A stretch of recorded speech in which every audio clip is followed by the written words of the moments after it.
Deportiva y con swing. Deportiva y con swing. La factoría del deporte desde New York para ti. Es una máquina. Es una máquina Pensada para ti. pensada para ti. Número uno en las redes, dale like y compartir. Con informaciones importantes siempre frescas. Y con entrevistas que te ponen de cabeza. Lo mejor del deporte lo encontrarás aquí. Búscale en las redes, dale like y compartir. Suscríbete, Ay sí, infórmate. ok.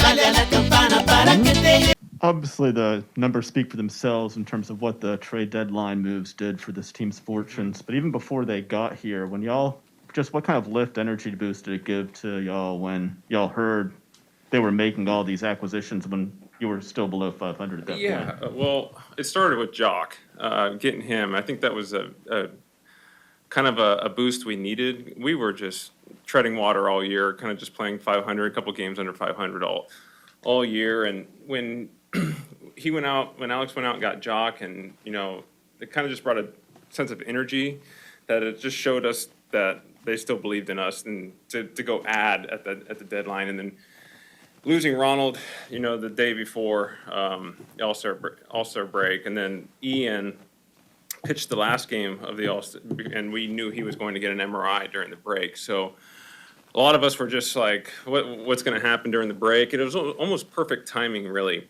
to just kind of like take a break, relax. We had just lost, in my opinion, the best player in the National League for the whole season, losing one of our young studs potentially, and just everyone just go away, and that's kind of what happened. And then Alex went out and changed our whole outfield. Got Jorge, Eddie, Adam, went and got a reliever and Richard. Just a huge boost of confidence. And, guys started coming in, we started playing together. A couple lineup changes in the last couple of weeks, moving Jorge to lead off. We've been mixing and matching, trying to figure it out all year. It's been an absolute grind. And I think that's what's so special about it this year, is because I felt like we've been grinding all year, trying to figure it out, and we came out with 88 wins and the division title for the fourth straight year through all our ups and downs, and losing the best player in the National League, and thought we were going to have Mike Soroka in April. It never happened. Just so many things that could have derailed a season. We didn't let it happen. So I think the deadline and Alex going and getting those pieces just gave us that boost of energy to make it. Freddie, this group has done this now in the postseason. There's a good group of you now for a couple years in a row. You talk about now the second half of the season, how you guys are feeling. What is different coming into this postseason for you guys? I think it's just we have the expectation to win now. 2018, I think we just surprised everyone. We were just happy to be there again after going through a rebuild. 19. Just didn't work out for us. 20, we had Ronald was a little banged up, Ozzie was a little banged up, but we still got one game from the World Series. And this year, even though we lost Ronald in July, we played with this group that we have right now for the last 2 months, and it's been a whole different team. We played like 630, 640 winning percentage team, so it's just a whole different outlook for us and how we feel going forward and the way we finished. I feel like the last few years we clinched with a week to go and a couple days off here and there, and this year we had to go into the last week, and then we go and win the last series, even with a couple of us sitting the last couple games. And it's just we got a really good group, and we got a good feeling when you throw Charlie Morton, who's just there, Max Fried, Ian Anderson. We just got to feel like we're just set up very nicely to go into this, and we expect to win.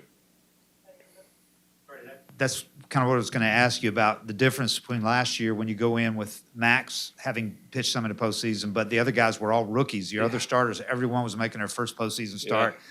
What's the difference going in this year with Charlie Morton and Max Fried both having proven themselves, obviously, and then Ian having some Max, what he's done in the second half is, not short of just incredible what he's done. When you put Charlie Morton as your game one and you have game two and Max Fried, you feel real comfortable and confident going into that series. And, you have Ian, who went out there and did it against the Dodgers too. And we started AJ Minter in the playoffs last year. We were just mixing and matching, and now you got all these guys with experience and adding Charlie Morton to that mix. We feel real good. It's when we have the right guys to match up against their guys, because we're going against Corbin Burns and Brandon Woodruff and Freddie, and I think the pitching staff, the starters it's going to be a good match, but we feel pretty good about ourselves. Kind of following that up, Freddie, you don't see these guys too often during the year. What's going to be the biggest challenge going against their pitching staff? I think you don't see them very often. We faced Brandon and Corbin in Atlanta. We didn't face them here, so then we didn't face them in 2020. So we haven't faced these guys, and I think that's either going to be. I think that's a plus sometimes where they haven't faced us either, and we had some good success against them in Atlanta against the first couple of guys. So we got some confidence that we know we can get them. So it's I think we're set up very nicely. Both teams are they lost Devin Williams, which is a huge factor, but they have Hader who can cover 2 innings. So they got Strickland, Boxberger, and we got Matzik, we got Luke. I think it's an even series where it's not going to be high scoring. I don't think Corbin could potentially be the Cy Young. Brandon, who's been awesome for the last few years. Freddie's fastball Freddie, but he's been throwing slider a lot more and whole different look than when we faced him in Milwaukee in May. So it's just they're not really, they haven't really seen us and we haven't seen them. So I think something's got to give, and I think it's just going to be a good series. I really do. Talked a lot about postseason experience. We've talked about it.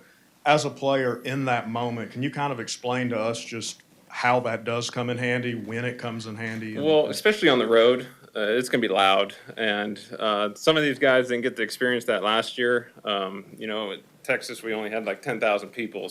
But a lot of these guys have played in Dodger Stadium during the playoffs, and I don't think it gets much louder than that. It's 50 plus thousand. It can be deafening, and when you get that experience, you can stay the same. You don't have to get all emotional, and when you experience once, it's only going to only help you out going forward, because it is going to be loud tomorrow at the beginning of that game. And if you can just, I know how loud this is. We've already done that, and you just stay the same and don't let your emotions get out of whack and go, because your emotions are going to be going all over the place. So it's the first one that can calm it down and get going. And I think when you have Charlie Morton, whose emotions never go above a certain degree, I think that's good for us.